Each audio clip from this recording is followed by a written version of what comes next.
નમસ્કાર, હું પ્રવીણ। એસઆઈઆરની પ્રક્રિયા બાદ કોઈ મતદાર યાદીમાં નામ શોધી રહ્યું છે તો કોઈ ભાડે મકાન શોધી રહ્યું છે। અને જ્યારે ઉપર અચાનકથી છત છીનવાઈ જવાનો ભય લાગે ત્યારે સ્વાભાવિક છે પ્રશ્ન થાય, પોતાના માટે નહીં પોતાના પરિવાર માટે થાય કે અચાનક રાતોરાત અમે જઈશું ક્યાં। આઝાદી ભારત પાકિસ્તાનના પાર્ટીશન સમયે પણ જે પરિસ્થિતિ હતી ભૂતકાળ આપણે જોયો છે, પણ વાત જ્યારે અચાનક જ ડિમોલિશનની આવે અથવા તો 3 કે 4 કે 5 દાયકાઓથી તમે જ્યાં જિંદગી પસાર કરી છે, તમારા ઉપર છત બાંધી છે, આ સરકાર અને તંત્રને તમે કમર ટોળ ટેક્સ દીધો છે અને ઉપરથી રોજ તમે કમાઈને રોજ તમારું પેટીયું રડો છો, તો તમે એ સ્થિતિમાં નથી કે તમે રાતોરાત ભાડે મકાન શોધી લો અથવા તમારું નવું મકાન બનાવી લો। વાત રાજકોટની છે અને રાજકોટમાં માત્ર વાત જંગલેશ્વરની નથી। જંગલેશ્વર, બુદ્ધનગર, રાધાકૃષ્ણનગર, નારોદાનગર, સિદ્ધાર્થનગર, આ જે સ્થાનિકો છે એમને જે નોટિસ મળી છે, ફાઇનલ નોટિસ મળી છે, કુલ 1358 મકાન ધારકોને નોટિસ મળી છે, પણ કહેવાય રહ્યું છે તૂટશે આના કરતા વધારે। તો રાતોરાત જશે ક્યાં? આમ તો 4-5 દિવસથી આ મુદ્દો ચર્ચામાં છે અને જે લોકો રસ્તા પર છે, નોટબંધી સમયે પણ એ રસ્તામાં જ હતા, રસ્તા પર હતા, પોતે આ દેશના મતદાર છે કે નહીં એ સાબિત કરવા માટે પણ એ રસ્તા પર છે। અને હવે એટલા માટે રસ્તા પર છે કેમ કે એ કહી રહ્યા છે કે 40 કે 50 વર્ષથી તમે અમને નળ કનેક્શન આપ્યું, તમે અમને ગેસ કનેક્શન આપ્યું, વીજળીનું કનેક્શન આપ્યું, અમે વેરો ભરીએ છીએ। 1997 થી આ પ્રશ્ન છે, સરકારને હવે યાદ આવ્યું। સૂચિત સોસાયટી, સૂચિત મકાનો ન માત્ર ગુજરાત પરંતુ રાજ્યમાં શહેરી વિસ્તારોમાં એવા તો ઘણા બધા વિસ્તારો છે કે જ્યાં આ પ્રકારની પરિસ્થિતિ છે। ભૂતકાળમાં સૂચિતના રેગ્યુલાઇઝ પણ થયા, પણ અત્યારે શું સ્થિતિ છે? અત્યારે એ સ્થિતિ છે કે કોઈના ઘરમાં એમના માતા પેરાલિસિસના કારણે બેડ પર છે, કોઈના બાળકોની પરીક્ષા છે, કોઈના ઘરમાં લગ્ન છે, રાતોરાત તમે ટેમ્પો છકડો ભરીને સામાન ખાલી કરો અને રાજકોટમાં બીજું મકાન શોધી લો। નોટિસ આ પ્રકારે જ કહેવાય। સરકારી જે ભાષા છે એ સામાન્ય માણસની સમજથી બહાર હોય છે। જે વડીલો કહી રહ્યા છે કે અમે દરેક પુરાવા રજૂ કરીએ છીએ। એક કિસ્સો યાદ દેવડાવો છે ગીર સોમનાથનો, જ્યાં દુઃખદ રીતે એક મહિલાને એવા સમાચાર મળે છે કે ત્યાં પણ ડિમોલિશન થવાનું છે। તમને ખ્યાલ હશે એ સમય કલેક્ટર એક સમયના ખૂબ ચર્ચામાં હતા ડિમોલિશનના કારણે। ગોચર જમીનોથી માંડીને બધી જ જગ્યાએ ડિમોલિશન થવું જોઈએ અથવા કાર્યવાહી થવી જોઈએ, કાયદો કાયદાનું કામ કરે, પણ એ ડરથી એક વ્યક્તિ આત્મહત્યા કરે છે। અને એ વ્યક્તિ આત્મહત્યા એટલા માટે કરે છે કે 40-50 વર્ષથી તે અહીંયા રહે છે અને પછી તેમને ડિમોલિશનનો મેસેજ મળ્યો છે કે આ વિસ્તારમાં પણ ડિમોલિશન થવાનું છે। તો રાજકોટમાં શું એ પ્રકારની પરિસ્થિતિ છે કે વિપક્ષ સાથે અહીંના જે સ્થાનિક કોર્પોરેટર છે ભાજપના નરેન્દ્ર ડવ એ પણ સમર્થનમાં છે। કોલ કર્યો હતો, નંબર સ્વિચ ઓફ આવે છે, નહીં તો એમનો મત પણ જાણી લે। ધારાસભ્યથી માનીને અન્ય નેતાઓ કેમ ચૂપ છે? કલેક્ટરથી માંડી અધિકારીઓના નિવેદન આવે છે કે કાયદાકીય પ્રક્રિયા થઈ રહી છે, 2 તારીખ સુધીનો સ્ટે છે, પણ એ કહી રહ્યા છે કે રિવરફ્રન્ટ બની રહ્યો છે। પૂર પણ અમે જોયું છે, પૂર સમયે તમે આવ્યા નથી અને હવે આવો છો। પહેલા સ્થાનિકો જોઈએ શું કહી રહ્યા છે, બાદમાં વાત આગળ વધારીએ। એમ કીધું કે તમને બધાને ગેસ લાઈન બંધ કાયદેસર કરવા છે, તો અમે કીધું વાંધો નહીં, અમને એ પણ મંજૂર છે, પણ તો હવે બધું દીધા પછી અમને હું કામ ખાલી કરવાનું કહે છે? દીધા પછી અમારે મકાન હું કામ પાડવામાં આવે છે?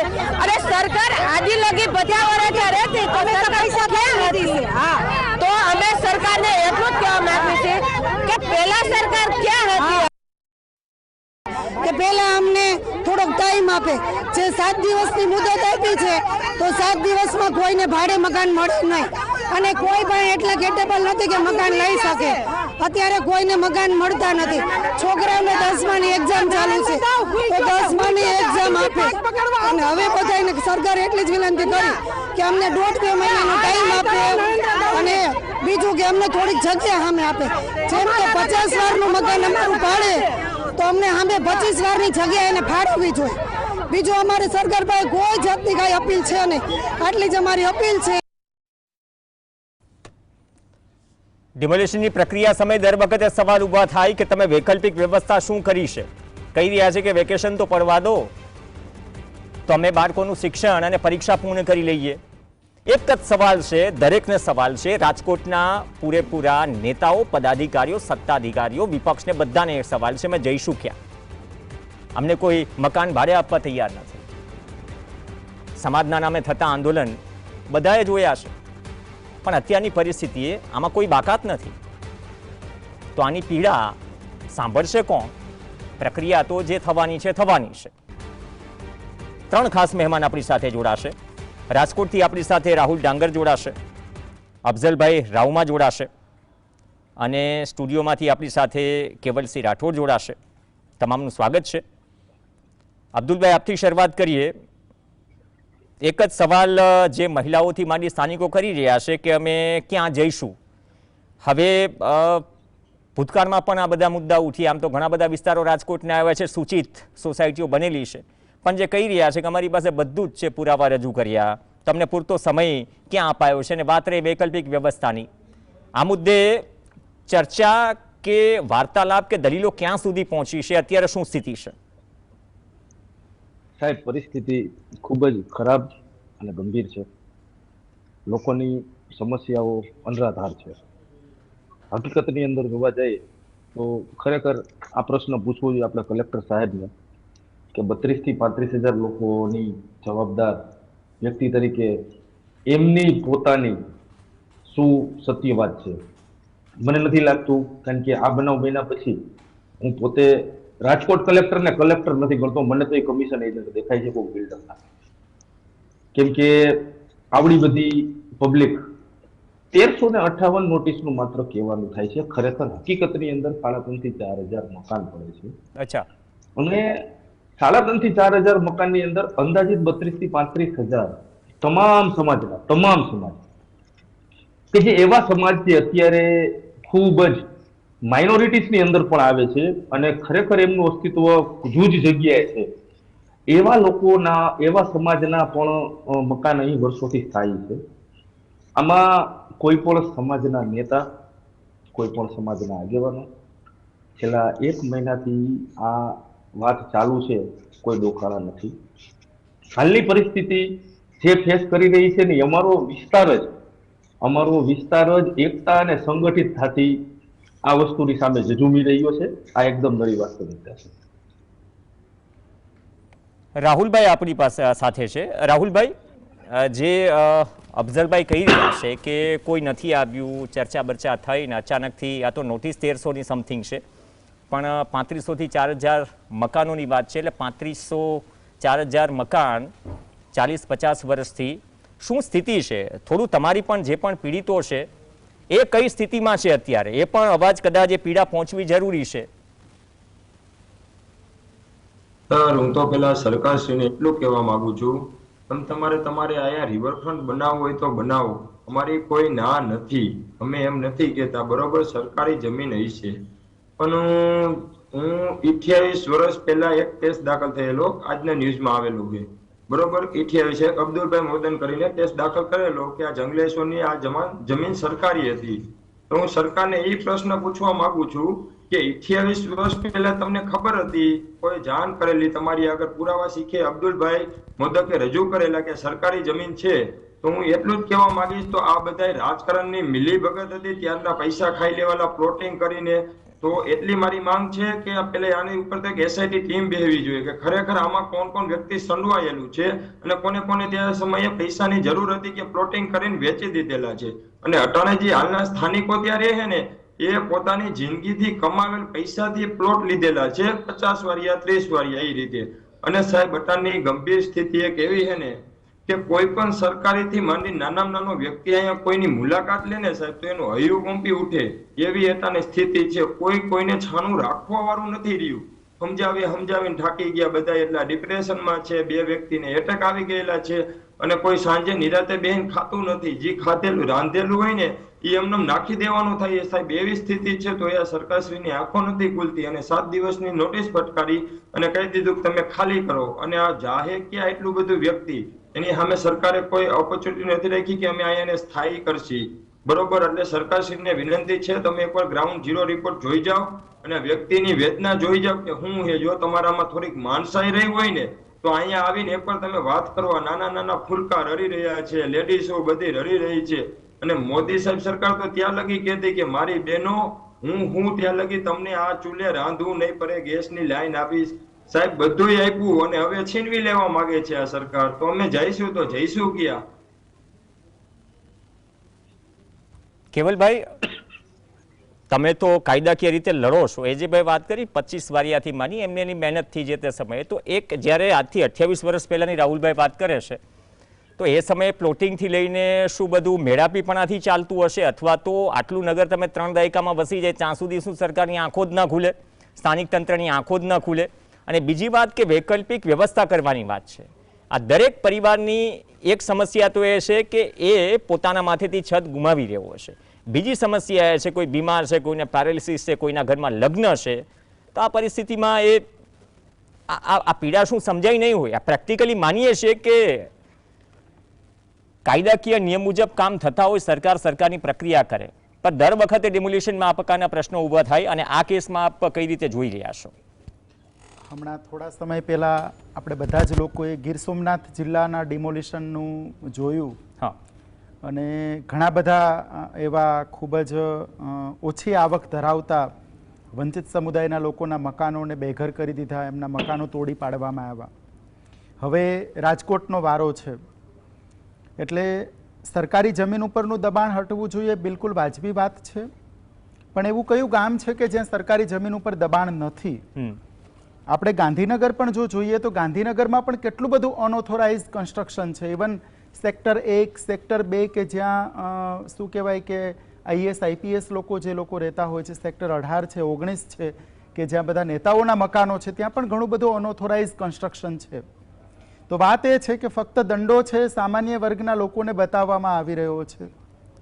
રાજકોટની વાત કરીએ તો રાજકોટમાં જે લોકોને મકાનો તોડવા માટેની નોટિસ આપી છે, ડિમોલિશન કરવું છે અને ત્યાં રિવરફ્રન્ટ બનાવવું છે તો સારી બાબત છે, પણ રિવરફ્રન્ટ 2 વર્ષ પછી પણ બનાવી શકાય. એ દરમિયાન સરકાર જો ઈચ્છે તો મુખ્યમંત્રી આવાસ યોજના અંતર્ગત બહુમાળી ભવન બનાવી શકે, ઘણા બધા મકાનો બાંધકામ કરી શકે, પ્રધાનમંત્રી આવાસ યોજના અંતર્ગત બનાવી શકે અને ત્યાં તમામ જેટલા પણ લોકો જેમને નોટિસ આપી છે એમના પાસેથી થોડો પોતાનો ખર્ચ લેવામાં આવે અને બાકીની અમુક રકમ સરકાર છે મુખ્યમંત્રી આવાસ યોજના અંતર્ગત એમાં ફાળો આપે. તો એ રીતે દરેક માણસને પોતાનું મકાન બની જાય અને પછી એ મકાન છે ખાલી કરાવી શકાય. ડિમોલિશનની જે પ્રક્રિયા છે એને આડેધડ કોઈ પણ પ્રકારના અલ્ટરનેટિવ વ્યવસ્થા કર્યા વિના સીધા જે માણસને બેઘર બનાવી દેવાય બિલકુલ ગેરકાયદેસર છે. ભારતના બંધારણમાં આર્ટિકલ 21 જે છે રાઇટ ટુ લાઈફ, જીવન જીવવા માટેનો અધિકાર આપે છે અને રાઇટ ટુ શેલ્ટર એ રાઇટ ટુ લાઈફનો પાર્ટ છે. એટલે દરેક માણસને પોતાના મકાન, પોતાનું શેલ્ટર હોવાનો અધિકાર એ ભારતના બંધારણના મૂળભૂત અધિકાર પૈકીનો ભાગ છે. તો જ્યારે ફંડામેન્ટલ રાઇટ વાયલન્સ થાય, આ બિલકુલ ખોટું, ખરાબ અને બિલકુલ નિંદનીય કૃત્ય છે. સરકારે આ બાબતે ખૂબ જ ગંભીરતા દાખવવાની જરૂર છે. રિવરફ્રન્ટ 2 વર્ષ મોડું બને તો કંઈ જ ફરક નહીં પડી જાય.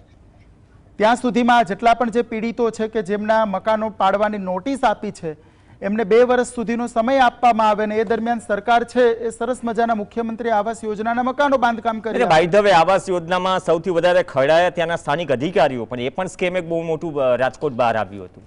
હવે જે આપણે કેન્દ્ર સરકારનો જે છે કે ઘરનું ઘર, દરેક ગોલ તો એક્સટેન્ડ થતા રહે છે. બિલકુલ. પણ આ જે પ્રક્રિયા થઈ રહી છે, કદાચ એમાં પણ એ નિયમ એપ્લિકેબલ થાય ને. હમણાં એક કલેક્ટરનો વિડીયો વાયરલ થઈ રહ્યો છે ને ખુદ માફી માંગે છે કે અમારું ફેલિયર છે કે કોઈ રેન બસેરામાં કોઈને આવી ઠંડીમાં જગ્યા ન મળે. તો રેન બસેરાની વાત હતી, આ તો તમારા મકાનની વાત છે જે તમે તમારા મહેનતથી ઊભા કરેલા છે અને જેને પ્લોટની વેચણી કરી છે. અમદાવાદના કિસ્સામાં જે થયું ભૂલ બિલ્ડરની હતી ને બિલકુલ. અલગ અલગ જગ્યાએ. આટલા વર્ષો પછી એ પ્રક્રિયા થઈ ત્યારે પણ એ પ્રશ્ન ઉઠ્યો હતો કે અત્યાર સુધી ક્યાં ગયા હતા. બિલકુલ વાત એ છે પ્રવીણભાઈ કે સામાન્ય વર્ગના લોકોને જ ફક્ત તમે કેમ નોટિસ આપી અને પરેશાન કરી રહ્યા છો. કેટલા બધા ભૂમાફિયાઓ ગુજરાતમાં જોવા જઈએ તો લગભગ 10,000થી વધુ લોકો એવા નીકળે કે જેમણે સરકારી જમીન ઉપર ગેરકાયદેસર દબાણ કર્યું છે. ઇવન ગૌચરની જમીન ઉપરનું દબાણ છે.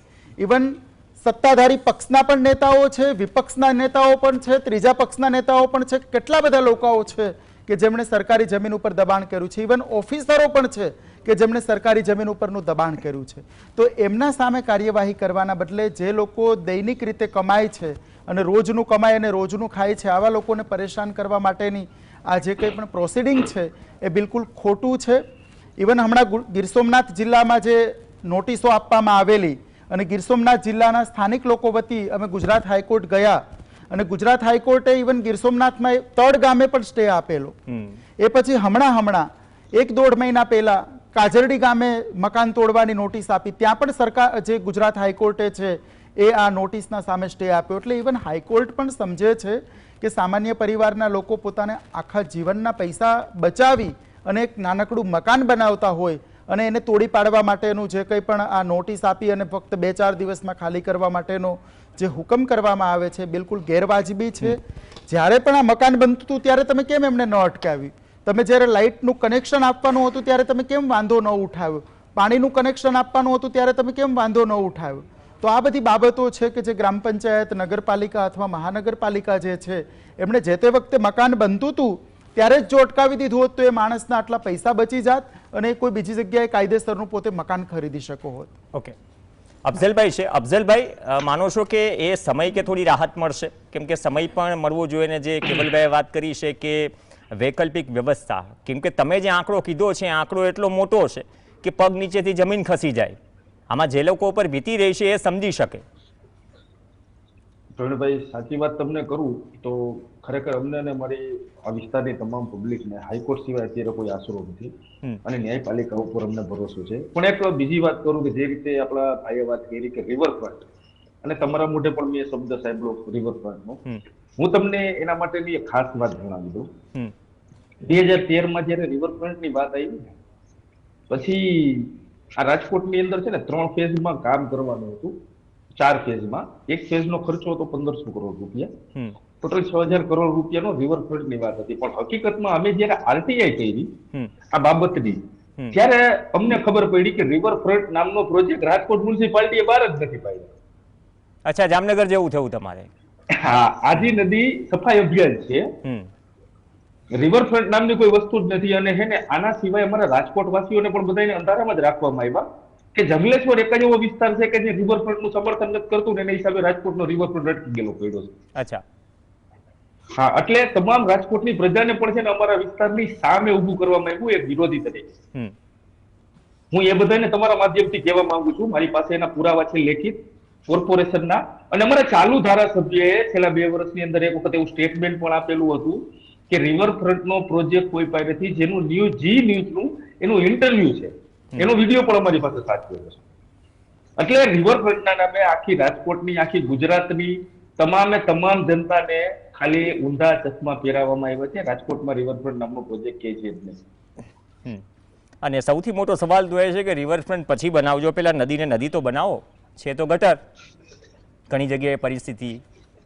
બાકી ઓજતથી લઈને જેતપુરમાં જે પરિસ્થિતિ છે, ફીણ ઉડી રહ્યા છે, એ કદાચ ફીણ નથી રોકી શકતા. રોકાય પછી રિવરફ્રન્ટ બનાવજો, કદાચ એ લાગણી દરેકની હોય કેમ કે સ્થાનિકો ભોગવે છે.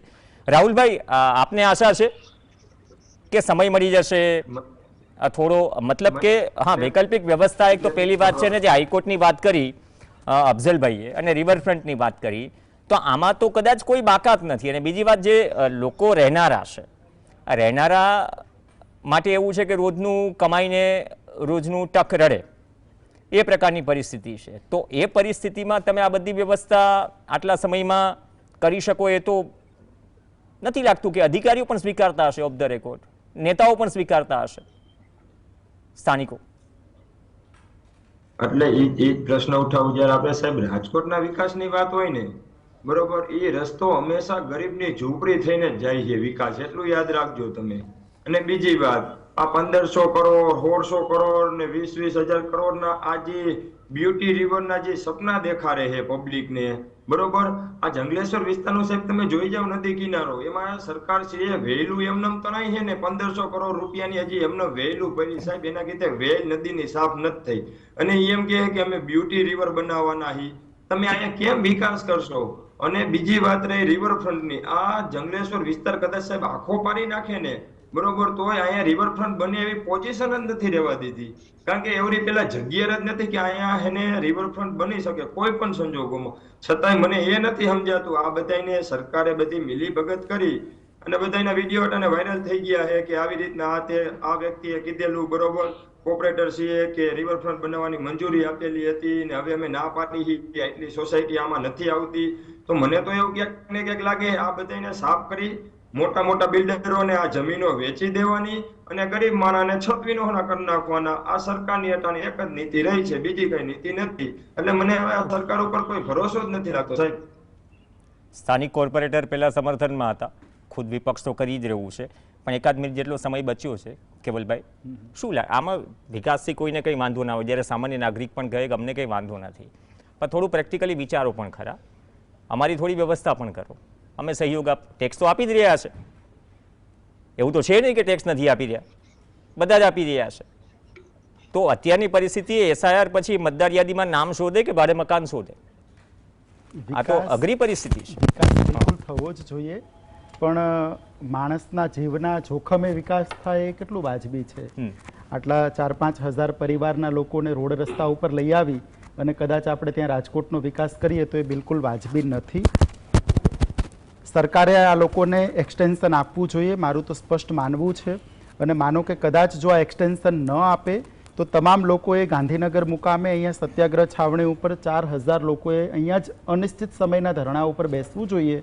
જ્યાં સુધી અલ્ટરનેટિવ વ્યવસ્થા ન થાય ત્યાં સુધી આપણે બધા જ જેટલા પણ રાજકોટના લોકોને નોટિસ આપવામાં આવી છે, બધાએ સત્યાગ્રહ છાવણી ગાંધીનગર મુકામે અહીંયા જ ખાવા પીવાનું બનાવીને રહેવાનું અહીંયા જ કરવું જોઈએ, કે જેનાથી ખબર પડે સરકારને, મુખ્યમંત્રીને ખબર પડે કે ફક્ત આપણે અહીંયા એસી ઓફિસોમાં બેસીને બધા નિર્ણયો કરીએ છીએ એ બિલકુલ વાજબી નથી. તમે સ્થાનિક લોકો જે છે, આ ગુજરાતના જે રાજા છે, જે ગુજરાતના નાગરિકો છે, એ લોકોના પણ સાથે જઈ અને એમની પરિસ્થિતિને પણ તમે સમજો.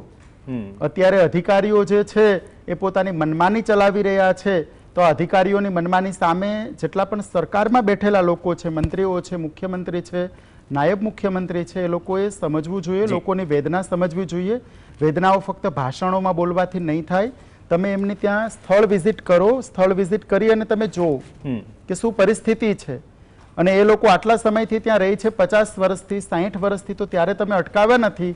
હવે તમે એમને 2 વર્ષનું એક્સટેન્શન જો આપી દેશો તો કોઈ બહુ વધુ ફરક નહીં પડી જાય. તો એ દરમિયાન એ લોકો પોતાના માટે અલ્ટરનેટ એકોમોડેશનની પણ વ્યવસ્થા કરી શકશે અને એ દરમિયાન કદાચ એ પોતાનું મકાન પણ ખરીદી શકે અથવા ભાડેથી કંઈ રહેવા માટેની વ્યવસ્થા કરી શકે.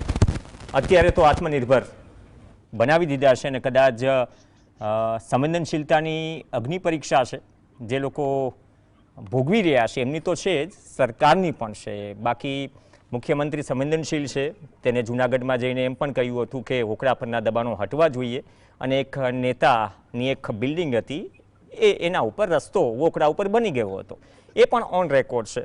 અને રાજકીય પક્ષનું કાર્યાલય પણ બીયુને લઈને વિવાદમાં આવ્યું, જગ્યાને લઈને વિવાદમાં આવ્યું. પણ વજન કોનો છે? વજન વગનો છે. અને વગ શું આ સામાન્ય લોકોનો નથી? ટેક્સ તો એ ભરે છે, જ્યાંથી સરકારની તિજોરી છલકાઈ છે અને સરકાર પછી વિકાસ માટે અલગ અલગ આયામો અસર કરે છે. તો જેના પૈસેથી વિકાસ થઈ રહ્યો છે એ જ જો પીડામાં હોય તો પછી સ્વાભાવિક છે તમારે નજીક જઈને પૂછવું પડે કે તમે ચિંતા ન કરો, તમારી કંઈક વ્યવસ્થા કરીશું. નહીં તો આ સવાલ સળગતો રહેશે કે અમે ક્યાં જઈશું. અપેક્ષા રાખીએ કે સંવેદનશીલ સરકાર, અધિકારીઓ, સત્તા અને તંત્ર સુધી આ પીડા અને અવાજ પહોંચે. ધન્યવાદ અફઝલભાઈ, કેવલસિંહ રાઠોડ, રાહુલ ડાંગર ચર્ચામાં જોડાયા. આ સાથે ચર્ચામાં હાલ બસ આટલું જ. નમસ્કાર.